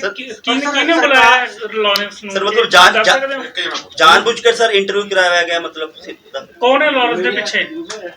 ਇੰਟਰਵਿਊ ਸਰ ਜਾਣਬੁੱਝ ਕੇ ਕੌਣ ਡਾਇਰੈਕਟ ਕਰ ਰਿਹਾ ਉਹਨੂੰ? ਬੜਾ ਮੁਸ਼ਕਲ ਸਵਾਲ ਹੈ, ਹਾਲੇ ਤੱਕ ਮੈਨੂੰ ਇਹ ਨਹੀਂ ਪਤਾ ਲੱਗਿਆ ਮੇਰੇ ਪੁੱਤ ਦੀ ਮੌਤ ਪਿੱਛੇ ਕੌਣ ਹੈ। ਮੈਂ ਵੀ ਤਾਂ 10 ਮਹੀਨਿਆਂ ਤੋਂ ਇਹੀ ਮਿੱਟੀ ਫਰੋਲ ਲਿਆ ਵੀ ਮੈਨੂੰ ਘੱਟੋ ਘੱਟ ਇਹ ਤਾਂ ਪਤਾ ਲੱਗੇ ਇਹਦੇ ਪਿੱਛੇ ਕੌਣ ਹੈ। ਹੁਣ ਤੁਸੀਂ ਇਹ ਗੱਲ ਨੂੰ ਕਲੀਅਰ ਕਰੋ, ਤੁਹਾਨੂੰ ਵੱਧ ਪਤਾ ਮੇਰੇ ਨੂੰ, ਤੁਹਾਡਾ ਫੀਲਡ ਹੈ ਇਹ, ਵੀ ਕਦੀ ਪੱਤਰਕਾਰਤਾ ਦੇ ਵਿੱਚ ਇਸ ਤਰ੍ਹਾਂ ਦਾ ਹੋਇਆ ਵੀ ਕਿਸੇ ਹਵਾਲਾਤੀ ਦੀ ਇੱਦਾਂ ਹੋ ਜਾਏ, ਕਨਵਿਕਟ ਵਿਅਕਤੀ ਦੀ ਕੋਈ ਇੱਕ ਅੱਧਾ ਕੇਸ ਤੁਹਾਨੂੰ ਮਿਲ ਸਕਦਾ ਕਦੇ ਹੋ ਗਿਆ ਹੋਵੇ, ਪਰ ਇਸ ਵਿਅਕਤੀ ਦੀ ਇੰਟਰਵਿਊ ਹੋਣਾ ਤਾਂ ਇੱਕ ਪੱਤਰਕਾਰਤਾ 'ਤੇ ਵੀ ਬਹੁਤ ਵੱਡਾ ਸਵਾਲ ਹੈ, ਲਾਅ ਐਂਡ ਆਰਡਰ ਤੇ ਤਾਂ ਹੈਗੇ ਹੀ ਹੈਗਾ। ਔਰ ਇਹ ਇੱਕ ਸਿੱਧੂ ਦੀ ਛਵੀ ਨੂੰ ਖਰਾਬ ਕਰਨ ਦੀ ਖਾਤਰ ਨਾ ਜਿਹੜੇ ਅਡੰਬਰ ਸਾਰੇ ਰਚ ਰਹੇ ਨੇ, ਪਰ ਇਹਦੇ 'ਚ ਕਾਮਯਾਬ ਨਹੀਂ ਹੋਣਗੇ। ਸਾਡੇ ਪੱਲੇ ਸੱਚ ਹੈ, ਅਸੀਂ ਸੱਚ ਨੂੰ ਲੈ ਕੇ ਲੋਕਾਂ ਦੇ ਵਿੱਚ ਜਾਂਦੇ ਹਾਂ। ਇਹ ਕੋਰੇ ਸਾਰਾ ਜਿਹੜਾ ਹੈਗਾ ਅਡੰਬਰ ਝੂਠ ਦਾ ਹੈ। ਸਰ ਹਾਈ ਕੋਰਟ ਦਾ ਰੁਖ ਕੀਤਾ ਜਾਏਗਾ ਤੁਹਾਡੇ ਵੱਲੋਂ? ਨਹੀਂ ਬੇਟਾ ਹਾਲੇ ਤੱਕ ਨਹੀਂ ਹੈ, ਪਰ ਅਸੀਂ ਰਹਿ ਲੈ ਰਹੇ ਹਾਂ ਸਾਰੀ ਗੱਲ ਦੀ। ਜਦੋਂ ਕੋਈ ਸਰਕਾਰ ਨਹੀਂ ਸੁਣੂਗੀ ਅਸੀਂ ਮਾਨਯੋਗ ਕੋਰਟ ਦਾ ਹੀ ਦਰਵਾਜ਼ਾ ਖੜਕਾਵਾਂਗੇ ਕਿਸੇ ਨਾ ਕਿਸੇ ਤਰੀਕੇ। ਜੇ ਕੋਈ ਪਹਿਲਾਂ ਉਹਦਾ ਆਧਾਰ ਬਣਾਵਾਂਗੇ, ਕੋਈ ਨਾ ਕੋਈ ਸਿਆਣੇ ਵਕੀਲਾਂ ਦੀ ਰਾਏ ਲਵਾਂਗੇ ਜਿਹੜੇ ਐਕਸਪੀਰੀਅੰਸ ਵਾਲੇ ਨੇ, ਉਹਨਾਂ ਨੂੰ ਮਿਲੇ ਆ, ਅੱਗੇ ਵੀ ਮਿਲੂੰਗਾ, ਉਹ ਜਦੋਂ ਕੋਈ ਕਰਾਂਗੇ ਤੁਹਾਨੂੰ ਦੱਸਦੇ। ਮਸ਼ਹੂਰ ਪੰਜਾਬੀ ਗਾਇਕ ਸਿੱਧੂ ਮੂਸੇਵਾਲਾ ਕਤਲ ਮਾਮਲੇ ਵਿੱਚ ਨਾਮਜ਼ਦ ਗੈਂਗਸਟਰ ਲਾਰੈਂਸ ਬਿਸ਼ਨੋਈ ਵੱਲੋਂ ਇੱਕ ਨਿੱਜੀ ਚੈਨਲ ਨੂੰ ਦਿੱਤੀ ਗਈ ਇੰਟਰਵਿਊ ਨੂੰ ਲੈ ਕੇ ਪੰਜਾਬ ਦੀ ਕਾਨੂੰਨ ਵਿਵਸਥਾ ਅਤੇ ਪੰਜਾਬ ਪੁਲਿਸ ਦੀ ਕਾਰਗੁਜ਼ਾਰੀ ਤੇ ਸਵਾਲ ਉੱਠ ਰਹੇ ਸਨ। ਇਸੇ ਮਾਮਲੇ ਨੂੰ ਲੈ ਕੇ ਪੰਜਾਬ ਦੇ DGP ਗੌਰਵ ਯਾਦਵ ਨੇ ਕਿਹਾ ਕਿ ਨਾ ਤਾਂ ਇਹ ਵੀਡੀਓ ਬਠਿੰਡਾ ਜੇਲ੍ਹ ਦੀ ਹੈ ਅਤੇ ਨਾ ਹੀ ਪੰਜਾਬ ਦੀ ਕਿਸੇ ਹੋਰ ਜੇਲ੍ਹ ਦੀ ਹੈ। ਇੱਕ ਪ੍ਰੈਸ ਕਾਨਫਰੰਸ ਨੂੰ ਸੰਬੋਧਨ ਕਰਦਿਆਂ DGP ਪੰਜਾਬ ਨੇ ਕਿਹਾ ਕਿ ਗੈਂਗਸਟਰ ਲਾਰੈਂਸ ਬਿਸ਼ਨੋਈ ਵੱਲੋਂ ਦਿੱਤਾ ਗਿਆ ਇਹ ਇੰਟਰਵਿਊ ਪੰਜਾਬ ਦੀ ਕਿਸੇ ਵੀ ਜੇਲ੍ਹ ਦਾ ਨਹੀਂ ਹੈ। ਉਹਨਾਂ ਕਿਹਾ ਕਿ ਹੁਣ ਤੱਕ ਕੀਤੀ ਗਈ ਜਾਂਚ ਦੇ ਮੁਤਾਬਕ ਬਿਸ਼ਨੋਈ ਨੂੰ ਰਾਜਸਥਾਨ ਪੁਲਿਸ ਨੇ 8 ਮਾਰਚ ਨੂੰ ਬਠਿੰਡਾ ਜੇਲ੍ਹ ਵਿੱਚ ਡਿਪੋਜ਼ਿਟ ਕਰਵਾਇਆ ਸੀ। 9 ਮਾਰਚ ਨੂੰ ਲਾਰੈਂਸ ਨੂੰ ਤਲਵੰਡੀ ਸਾਬੋ ਅਦਾਲਤ ਵਿੱਚ ਪੇਸ਼ ਕਰਕੇ 1 ਦਿਨ ਦਾ ਪੁਲਿਸ ਰਿਮਾਂਡ ਹਾਸਲ ਕੀਤਾ ਗਿਆ ਸੀ ਅਤੇ 10 ਮਾਰਚ ਨੂੰ ਦੁਬਾਰਾ ਲਾਰੈਂਸ ਨੂੰ ਬਠਿੰਡਾ ਜੇਲ੍ਹ ਵਿੱਚ ਭੇਜਿਆ ਗਿਆ ਸੀ। 14 ਮਾਰਚ ਨੂੰ ਲਾਰੈਂਸ ਦਾ ਇੰਟਰਵਿਊ ਵਾਇਰਲ ਹੋਇਆ ਸੀ। ਉਹਨਾਂ ਕਿਹਾ ਕਿ ਬਠਿੰਡਾ ਜੇਲ੍ਹ ਪੰਜਾਬ ਦੀ ਹਾਈ ਸਿਕਿਉਰਿਟੀ ਜੇਲ੍ਹ ਹੈ ਜਿਸ ਵਿੱਚ ਆਮ ਤੌਰ ਤੇ ਖਤਰਨਾਕ ਮੁਲਜ਼ਮ ਹੁੰਦੇ ਹਨ। ਉਹਨਾਂ ਨੂੰ ਬਠਿੰਡਾ ਜੇਲ੍ਹ ਵਿੱਚ ਰੱਖਿਆ ਜਾਂਦਾ ਹੈ ਕਿਉਂਕਿ ਬਠਿੰਡਾ ਜੇਲ੍ਹ ਵਿੱਚ ਮੋਬਾਈਲ ਫੋਨ ਆਪਰੇਟ ਨਹੀਂ ਕਰਦੇ। ਉਹਨਾਂ ਕਿਹਾ ਕਿ ਗੈਂਗਸਟਰ ਲਾਰੈਂਸ ਬਿਸ਼ਨੋਈ ਇਸ ਵੇਲੇ ਬਠਿੰਡਾ ਜੇਲ੍ਹ ਦੇ ਉੱਚ ਸੁਰੱਖਿਆ ਜ਼ੋਨ ਵਿੱਚ ਹੈ ਜਿੱਥੇ ਉਸ ਦੀਆਂ ਗਤੀਵਿਧੀਆਂ ਤੇ 24 ਘੰਟੇ ਸਖਤ ਨਿਗਰਾਨੀ ਰੱਖੀ ਜਾ ਰਹੀ ਹੈ। ਕਿ ਆਹ ਇੰਟਰਵਿਊ ਪੰਜਾਬ ਦੀ ਕਿਸੇ ਜੇਲ੍ਹ ਦੇ ਵਿੱਚ ਨਹੀਂ ਹੋਇਆ, ਬਠਿੰਡਾ ਜੇਲ੍ਹ ਜਾਂ ਕਿਸੇ ਹੋਰ ਜੇਲ੍ਹ ਦੇ ਵਿੱਚ ਨਹੀਂ ਹੋਇਆ। ਜਿਹੜੀ ਹੁਣ ਤੱਕ ਅਸੀਂ ਇਨਵੈਸਟੀਗੇਸ਼ਨ ਕੀਤੀ ਹੈ, ਰਾਜਸਥਾਨ ਪੁਲਿਸ ਨੇ ਬਠਿੰਡਾ ਜੇਲ੍ਹ ਦੇ ਵਿੱਚ 8 ਮਾਰਚ ਨੂੰ ਇਸ ਨੂੰ ਡਿਪੋਜ਼ਿਟ ਕਰਾਇਆ ਸੀਗਾ। 9 ਮਾਰਚ ਨੂੰ ਤਲਵੰਡੀ ਸਾਬੋ ਕੋਰਟ ਦੇ ਵਿੱਚ ਪੇਸ਼ ਕਰਕੇ 1 ਦਿਨ ਦਾ ਪੁਲਿਸ ਰਿਮਾਂਡ ਲਿਆ ਗਿਆ ਤੇ 10 ਮਾਰਚ ਨੂੰ ਦੁਬਾਰਾ ਬਠਿੰਡਾ ਜੇਲ੍ਹ ਇਸ ਨੂੰ ਵਾਪਸ ਜਮ੍ਹਾਂ ਕਰਾਇਆ ਗਿਆ ਤੇ 14 ਮਾਰਚ ਨੂੰ ਇੰਟਰਵਿਊ 에ਅਰ ਹੋਇਆ ਹੈ। ਇਹ ਬਠਿੰਡਾ ਜੇਲ੍ਹ ਮੈਂ ਸਾਰਿਆਂ ਦੀ ਨੌਲੇਜ ਲਈ ਦੱਸਣਾ ਚਾਹੁੰਦਾ ਕਿ ਸਾਡੀ ਇੱਕ ਹਾਈ ਸਿਕਿਉਰਿਟੀ ਜੇਲ੍ਹ ਹੈਗੀ ਜਿਸ ਦੇ ਵਿੱਚ ਟੈਕਨੀਕਲ ਸੋਲੂਸ਼ਨ ਲੱਗਿਆ ਹੈ। ਇਨਫੈਕਟ ਆਮ ਤੌਰ ਤੇ ਜਿਹੜੇ ਹਾਰਡੈਂਡ ਕ੍ਰਿਮੀਨਲਸ ਹੁੰਦੇ ਆ ਉਹਨਾਂ ਨੂੰ ਬਠਿੰਡਾ ਜੇਲ੍ਹ ਦੇ ਵਿੱਚ ਰੱਖਿਆ ਜਾਂਦਾ ਹੈ ਕਿਉਂਕਿ ਉੱਥੇ ਮੋਬਾਈਲ ਫੋਨਸ ਆਪਰੇਟ ਨਹੀਂ ਕਰਦੇ। ਜਿੱਥੇ ਲਾਰੈਂਸ ਬਿਸ਼ਨੋਈ ਲੌਜ ਸੀਗਾ ਉਹ ਬਠਿੰਡਾ ਜੇਲ੍ਹ ਦੇ ਹਾਈ ਸਿਕਿਉਰਿਟੀ ਜ਼ੋਨ ਦੇ ਵਿੱਚ ਲੌਜ ਸੀਗਾ। ਉਸ ਦੇ ਵਿੱਚ ਇਹਦਾ ਆਈਸੋਲੇਟਿਡ ਸੈੱਲ ਸੀਗਾ। ਜੇ ਜੇਲ ਮੈਨੂਅਲ ਦੇ ਮੁਤਾਬਿਕ ਆਈਸੋਲੇਟਿਡ ਸੈਲਸ ਦੇ ਵਿੱਚ ਰੱਖਿਆ ਜਾ ਸਕਦਾ ਹੈ ਸਰਟਨ ਕੰਡੀਸ਼ਨਸ ਦੇ ਵਿੱਚ। Round the clock jammer cover ਦੇ ਅੰਡਰ ਹਾਈ ਸਿਕਿਉਰਿਟੀ ਜ਼ੋਨ ਹੈਗਾ ਔਰ ਇਸ ਦੇ ਵਿੱਚ ਕੋਈ ਵੀ ਮੋਬਾਈਲ ਸਿਗਨਲ ਅਵੇਲੇਬਲ ਕਦੀ ਵੀ ਨਹੀਂ ਹੁੰਦਾ ਹੈ। ਇਸ ਨੂੰ ਦਿਨ ਦੇ ਵਿੱਚ ਕਈ ਵਾਰੀ ਇਸ ਨੂੰ ਟੈਸਟ ਕੀਤਾ ਜਾਂਦਾ ਹੈ। ਮੋਬਾਈਲ ਸਿਗਨਲ ਜੇਲ ਦਾ ਸਟਾਫ ਅੰਦਰ ਜਾ ਕੇ ਟੈਸਟ ਕਰਦੇ ਹੈਗੇ। Mobile signal does not operate in the high security zone of Bathinda jail. CCTV surveillance ਇਸ high security zone the round the clock ਹੁੰਦੀ ਹੈ। ਇੱਥੇ ਡਬਲ ਗਾਰਡ ਹੈਗੀ, ਸੀਆਰਪੀਐਫ ਦੀ ਗਾਰਡ ਹੈਗੀ। ਇਸ ਸਾਰਿਆਂ ਦੀ ਇਨਫੋਰਮੇਸ਼ਨ ਲਈ ਮੈਂ ਦੱਸਣਾ ਚਾਹਾਂਗਾ, ਇਨਰ ਗਾਰਡ ਸੀਆਰਪੀਐਫ ਦੀ ਹੈਗੀ ਤੇ ਨਾਲ ਦੇ ਨਾਲ ਜੇਲ ਗਾਰਡ ਹੈਗੀ। ਜਿਹੜੇ ਕਮਾਂਡੈਂਟ ਵੀ ਹੈਗੇ ਜਿਨ੍ਹਾਂ ਨੇ ਪਰਸੋਂ ਇਸ ਬਾਰੇ ਕਲੈਰੀਫਿਕੇਸ਼ਨ ਦਿੱਤੀ ਸੀਗੀ, ਉਹ ਬਾਰਡਰ ਸਿਕਿਉਰਿਟੀ ਫੋਰਸ ਤੇ ਡੈਪੂਟੇਸ਼ਨ ਤੇ ਹੈਗੇ ਪੰਜਾਬ ਜੇਲਸ ਡਿਪਾਰਟਮੈਂਟ ਦੇ ਵਿੱਚ। ਮਿਸਟਰ ਨੇਗੀ ਕਮਾਂਡੈਂਟ ਹੈਗੇ, who is superintendent Bathinda jail. ਕਦੀ ਵੀ ਕਿਸੇ ਵੀ ਸਰਚ ਦੇ ਵਿੱਚ ਅੱਜ ਤੱਕ ਮੋਬਾਈਲ ਫੋਨ ਕਦੀ ਰਿਕਵਰ ਨਹੀਂ ਹੋਇਆ ਹੈ ਤੇ ਹਾਈ ਸਿਕਿਉਰਿਟੀ ਜ਼ੋਨ ਦੇ ਵਿੱਚ ਲੌਕਅਪ ਤੋਂ ਬਾਅਦ ਵੀ ਜਦੋਂ ਸਨਡਾਊਨ ਤੋਂ ਬਾਅਦ ਲੌਕਅਪ ਹੋ ਜਾਂਦਾ ਹੈ, ਜਿਹੜੇ ਮੁਲਜ਼ਮ ਹੈਗੇ ਉਹਨਾਂ ਨੂੰ ਅੰਦਰ ਬੰਦ ਕਰਤਾ ਜਾਂਦਾ ਹੈ ਤੇ ਲਾਈਟਾਂ ਸਵਿਚਡ ਆਫ ਹੋ ਜਾਂਦੀ ਜਨਰਲ ਬੈਰਕਸ ਦੇ ਵਿੱਚ। ਹਾਈ ਸਿਕਿਉਰਿਟੀ ਜ਼ੋਨ ਦੇ ਵਿੱਚ ਕਦੀ ਲਾਈਟਸ ਲਾਈਟਸ ਹਮੇਸ਼ਾ ਔਨ ਹੁੰਦੀਆਂ ਸੋ ਦੈਟ ਨਿਗਰਾਨੀ ਰੱਖੀ ਜਾ ਸਕੇ। ਜਦੋਂ ਇਹ ਇੰਟਰਵਿਊ ਕੰਡਕਟ ਹੋਇਆ ਹੈ, ਇਹ ਮੈਂ ਸੁਖਚੈਨ ਜੀ ਨੂੰ ਰਿਕੁਐਸਟ ਕਰਾਂਗਾ, ਅਸੀਂ ਫੋਟੋਗ੍ਰਾਫਸ ਵੀ ਕਲੈਕਟ ਕੀਤੀਆਂ ਕਿ ਉਦੋਂ ਲੰਬੀ ਦਾੜੀ ਹੈਗੀ, ਲੰਬੇ ਵਾਲ ਹੈਗੇ, ਯੈਲੋ ਕਲਰ ਦੀ ਟੀ-ਸ਼ਰਟ ਪਾਈ ਹੈ। Can we have them on the screen? ਤੁਹਾਨੂੰ ਵੈਸੇ ਵੀ ਵੰਡ ਦਾਂਗੇ। ਤੇ ਜਦੋਂ ਇਸ ਮੁਲਜ਼ਮ ਨੂੰ ਜਦੋਂ ਜੇਲ੍ਹ ਦੇ ਵਿੱਚ ਡਿਪੋਜ਼ਿਟ ਕੀਤਾ ਗਿਆ ਸੀਗਾ 10 ਮਾਰਚ ਨੂੰ, he had a short hair cut. ਦੂਜੇ ਸ਼ਾਰਟਸ ਵੀ ਹੈਗੇ ਜਦੋਂ ਇਸ ਨੂੰ ਪ੍ਰੋਡਿਊਸ ਕੀਤਾ ਗਿਆ ਕੋਰਟ ਦੇ ਵਿੱਚ, ਤੇ ਉਦੋਂ ਜਿਹੜਾ ਇਹਦਾ ਪਹਿਰਾਵਾ ਹੈਗਾ ਜਾਂ ਜਿਹੜਾ ਇਹਦਾ ਹੇਅਰ ਕੱਟ ਹੈਗਾ, ਤੋਂ ਇਸ ਤੋਂ ਇਹ ਜਾਪਦਾ ਹੈ ਕਿ ਇਹ ਰੀਸੈਂਟ ਹੇਅਰ ਕੱਟ ਨਹੀਂ ਹੈਗਾ, ਕੁਝ ਪੁਰਾਣਾ ਹੈਗਾ। ਜਿਹੜਾ ਇੰਟਰਵਿਊ ਦੀ ਜਿਹੜੀ ਸਾਊਂਡ ਕੁਆਲਿਟੀ, ਜਿਹੜੀ ਆਡੀਓ ਕੁਆਲਿਟੀ ਬਹੁਤ ਹੀ ਜ਼ਿਆਦਾ ਹਾਈ ਕੁਆਲਿਟੀ ਦੀ ਹੈਗੀ ਤੇ ਸਟੂਡੀਓ ਕੁਆਲਿਟੀ ਆਡੀਓ ਤੇ ਵੀਡੀਓ ਹੈ। ਜਿਹੜੀ ਕਮਿਊਨੀਕੇਸ਼ਨ ਡੈਡ ਜ਼ੋਨ ਸੈਂਟਰਲ ਜੇਲ੍ਹ ਬਠਿੰਡੇ ਦੇ ਵਿੱਚ ਜਿਹੜੀ ਉਹ ਪੋਸੀਬਲ, ਉਹ ਸੰਭਵ ਨਹੀਂ ਹੈ। ਇੰਟਰਵਿਊ ਦੇ ਵਿੱਚ ਨਾ ਜਿਹੜਾ ਰੀਸੈਂਟ ਕ੍ਰਿਮੀਨਲ ਜਿਹੜਾ ਜੱਗੂ ਭਗਵਾਨਪੁਰੀਆ ਨਾਲ ਬਿਸ਼ਨੋਈ ਦਾ ਫ੍ਰਿਕਸ਼ਨ ਜਾਂ ਜਿਹੜਾ ਇਨਸੀਡੈਂਟ ਗੋਇੰਦਵਾਲ ਸਾਹਿਬ ਜੇਲ੍ਹ ਦੇ ਵਿੱਚ ਹੋਇਆ ਸੀ, ਉਹਨਾਂ ਦਾ ਜ਼ਿਕਰ ਨਹੀਂ ਹੈਗਾ। ਤੇ 30 ਮਿੰਟ ਬਾਅਦ 30 ਮਿੰਟ 20 ਸੈਕਿੰਡ ਤੋਂ ਬਾਅਦ ਇੱਕ ਦੂਜੀ ਜੇਲ੍ਹ ਦਾ ਵੀ ਜ਼ਿਕਰ ਹੈਗਾ। ਜਦੋਂ ਇੰਟਰਵਿਊਅਰ ਕੁਝ ਕਮੈਂਟ ਕਰਦਾ ਹੈਗਾ, ਮੈਂ ਉਹ ਤੁਸੀਂ ਸਾਰਿਆਂ ਨੇ ਉਸ ਨੂੰ ਸੁਣਿਆ ਹੋਣਾ। ਵਿਦੇਸ਼ਾਂ ਵਿੱਚ ਪੰਜਾਬੀਆਂ ਨਾਲ ਨਸਲੀ ਵਿਤਕਰੇ ਦੀਆਂ ਘਟਨਾਵਾਂ ਵੱਧ ਰਹੀਆਂ ਹਨ। ਹੁਣ ਪੰਜਾਬੀ ਮਸ਼ਹੂਰ ਅਦਾਕਾਰ ਅਮਨ ਧਾਲੀਵਾਲ ਤੇ ਅਮਰੀਕਾ 'ਚ ਕੁਹਾੜੀ ਨਾਲ ਹਮਲਾ ਕੀਤਾ ਗਿਆ। ਹਿੰਮਤ ਨਾਲ ਅਮਨ ਧਾਲੀਵਾਲ ਨੇ ਖੁਦ ਹਮਲਾਵਰ ਨੂੰ ਫੜ ਲਿਆ। ਮੁਲਜ਼ਮ ਨੂੰ ਪੁਲਿਸ ਹਵਾਲੇ ਕਰ ਦਿੱਤਾ ਗਿਆ ਹੈ। ਫਿਲਹਾਲ ਉਹਨਾਂ ਨੂੰ ਹਸਪਤਾਲ 'ਚ ਭਰਤੀ ਕਰਵਾਇਆ ਗਿਆ ਹੈ ਅਤੇ ਹਾਲਤ ਠੀਕ ਹੈ। ਪ੍ਰਾਪਤ ਜਾਣਕਾਰੀ ਅਨੁਸਾਰ ਅਮਨ ਧਾਲੀਵਾਲ ਤੇ ਇਹ ਹਮਲਾ ਇੱਕ ਜਿਮ ਵਿੱਚ ਹੋਇਆ ਹੈ। ਉਹ ਜਿਮ ਵਿੱਚ ਕਸਰਤ ਕਰ ਰਿਹਾ ਸੀ, ਉਦੋਂ ਹੀ ਇੱਕ ਟੋਪੀ ਵਾਲਾ ਵਿਅਕਤੀ ਜਿਮ ਵਿੱਚ ਦਾਖਲ ਹੋਇਆ ਅਤੇ ਤੇਜ਼ ਕੁਹਾੜੀ ਨਾਲ ਹਮਲਾ ਕਰ ਦਿੱਤਾ। ਉਹ ਉੱਚੀ ਗਾਲਾਂ ਕੱਢ ਰਿਹਾ ਸੀ ਅਤੇ ਸਾਰਿਆਂ ਨੂੰ ਆਪਣੇ ਨੇੜੇ ਆਉਣ ਤੋਂ ਰੋਕ ਰਿਹਾ ਸੀ। ਇਸ ਦੌਰਾਨ ਜਦੋਂ ਹਮਲਾਵਰ ਦਾ ਧਿਆਨ ਭਟਕ ਗਿਆ ਤਾਂ ਅਮਨ ਨੇ ਉਸ ਨੂੰ ਫੜ ਕੇ ਜ਼ਮੀਨ ਤੇ ਸੁੱਟ ਦਿੱਤਾ, ਜਿਸ ਤੋਂ ਬਾਅਦ ਜਿਮ 'ਚ ਖੜੇ ਹੋਏ ਲੋਕਾਂ ਨੇ ਵੀ ਹਮਲਾਵਰ ਤੇ ਕਾਬੂ ਪਾਇਆ। ਅਮਨ ਧਾਲੀਵਾਲ ਦੇ ਸਰੀਰ ਤੇ ਹਮਲੇ ਤੋਂ ਬਾਅਦ ਕਈ ਜਗ੍ਹਾ ਟਾਂਕੇ ਲੱਗੇ ਹਨ। ਫਿਲਹਾਲ ਉਹ ਖਤਰੇ 'ਚੋਂ ਬਾਹਰ ਦੱਸਿਆ ਜਾ ਰਿਹਾ ਹੈ। ਦੱਸ ਦਈਏ ਕਿ ਇਹ ਹਮਲਾ ਕਿਉਂ ਕੀਤਾ ਗਿਆ, ਇਸ ਬਾਰੇ ਕੋਈ ਜਾਣਕਾਰੀ ਨਹੀਂ ਮਿਲ ਸਕੀ ਹੈ। SYL ਦੇ ਮੁੱਦੇ ਤੇ ਅੱਜ ਸੁਪਰੀਮ ਕੋਰਟ ਸੁਣਵਾਈ ਨਹੀਂ ਹੋ ਸਕੀ। ਮਿਲੀ ਜਾਣਕਾਰੀ ਅਨੁਸਾਰ ਇਹ ਸੁਣਵਾਈ ਅਦਾਲਤ ਦਾ ਸਮਾਂ ਪੂਰਾ ਹੋਣ ਕਾਰਨ ਟਾਲ ਦਿੱਤੀ ਗਈ ਹੈ। ਇਹ ਸੁਣਵਾਈ ਜਸਟਿਸ ਸੰਜੇ ਕਿਸ਼ਨ ਕੌਲ ਦੀ ਬੈਂਚ ਵੱਲੋਂ ਕੀਤੀ ਜਾਣੀ ਸੀ। ਇਸ ਤੇ ਪ੍ਰਤੀਕਿਰਿਆ ਦਿੰਦੇ ਹੋਏ ਹਰਿਆਣਾ ਦੇ ਮੁੱਖ ਮੰਤਰੀ ਮਨੋਹਰ ਲਾਲ ਖੱਟਰ ਨੇ ਕਿਹਾ ਕਿ ਹੁਣ ਤੱਕ ਇਸ ਮਾਮਲੇ ਨੂੰ ਸੁਲਝਾਉਣ ਲਈ 3 ਮੀਟਿੰਗਾਂ ਹੋ ਚੁੱਕੀਆਂ ਹਨ, ਪਰ ਮਾਮਲਾ ਜਿਉਂ ਦਾ ਤਿਉਂ ਹੈ। ਉਹਨਾਂ ਕਿਹਾ ਕਿ ਹੁਣ ਸੁਪਰੀਮ ਕੋਰਟ ਹੀ ਇਸ ਮਾਮਲੇ ਨੂੰ ਹੱਲ ਕਰੇਗੀ। ਇਸ ਤੋਂ ਪਹਿਲਾਂ ਮਾਮਲੇ ਦੀ ਸੁਣਵਾਈ 19 ਜਨਵਰੀ ਨੂੰ ਹੋਣੀ ਸੀ, ਪਰ ਕੇਂਦਰ ਸਰਕਾਰ ਦੀ ਨੁਮਾਇੰਦਗੀ ਕਰ ਰਹੇ ਅਟਾਰਨੀ ਜਨਰਲ ਆਰ ਵੈਕਟਰਮਨੀ ਉਪਲਬਧ ਨਹੀਂ ਸਨ, ਜਿਸ ਕਰਕੇ ਇਹ ਸੁਣਵਾਈ ਟਾਲ ਦਿੱਤੀ ਗਈ ਸੀ।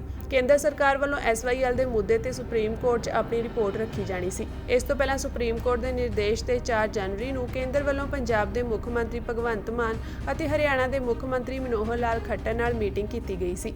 ਇਸ ਮੀਟਿੰਗ ਦੌਰਾਨ ਕੇਂਦਰ ਸਰਕਾਰ ਵੱਲੋਂ SYL ਕਨਾਲ ਦੇ ਮੁੱਦੇ ਨੂੰ ਲੈ ਕੇ ਆਪਣਾ ਪੱਖ ਰੱਖਿਆ ਗਿਆ ਸੀ। ਹਾਲਾਂਕਿ ਇਹ ਮੀਟਿੰਗ ਬੇਸਿੱਟਾ ਰਹੀ ਸੀ। ਇਹ ਮੀਟਿੰਗ ਕੇਂਦਰੀ ਮੰਤਰੀ ਗਜੇਂਦਰ ਸ਼ੇਖਾਵਤ ਦੀ ਅਗਵਾਈ ਹੇਠ ਦਿੱਲੀ ਵਿਖੇ ਕੀਤੀ ਗਈ ਸੀ, ਜਿਸ ਤੋਂ ਬਾਅਦ ਪੰਜਾਬ ਦੇ ਮੁੱਖ ਮੰਤਰੀ ਭਗਵੰਤ ਮਾਨ ਨੇ ਕਿਹਾ ਸੀ ਕਿ ਉਹਨਾਂ ਵੱਲੋਂ ਮੀਟਿੰਗ ਪੰਜਾਬ ਦਾ ਪੱਖ ਮਜ਼ਬੂਤੀ ਨਾਲ ਰੱਖਿਆ ਗਿਆ ਹੈ। ਇਸ ਮੁੱਦੇ ਤੇ ਪੰਜਾਬ ਦਾ ਸਟੈਂਡ ਬਿਲਕੁਲ ਸਪਸ਼ਟ ਹੈ। ਪੰਜਾਬ ਦੀਆਂ ਸਰਕਾਰਾਂ ਸਮੇਂ-ਸਮੇਂ ਤੇ ਕਹਿੰਦੀਆਂ ਰਹੀਆਂ ਹਨ ਕਿ ਸੂਬੇ ਕੋਲ ਕਿਸੇ ਨੂੰ ਦੇਣ ਲਈ ਵਾਧੂ ਪਾਣੀ ਨਹੀਂ ਹੈ।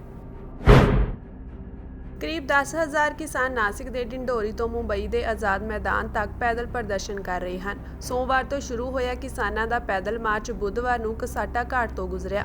ਡਰੋਨ ਤੋਂ ਇੱਥੇ ਦੇਖ ਕੇ ਅਜਿਹਾ ਲੱਗ ਰਿਹਾ ਸੀ ਜਿਵੇਂ ਕੋਈ ਅਜਗਰ ਸੜਕ ਤੇ ਘੁੰਮ ਰਿਹਾ ਹੋਵੇ।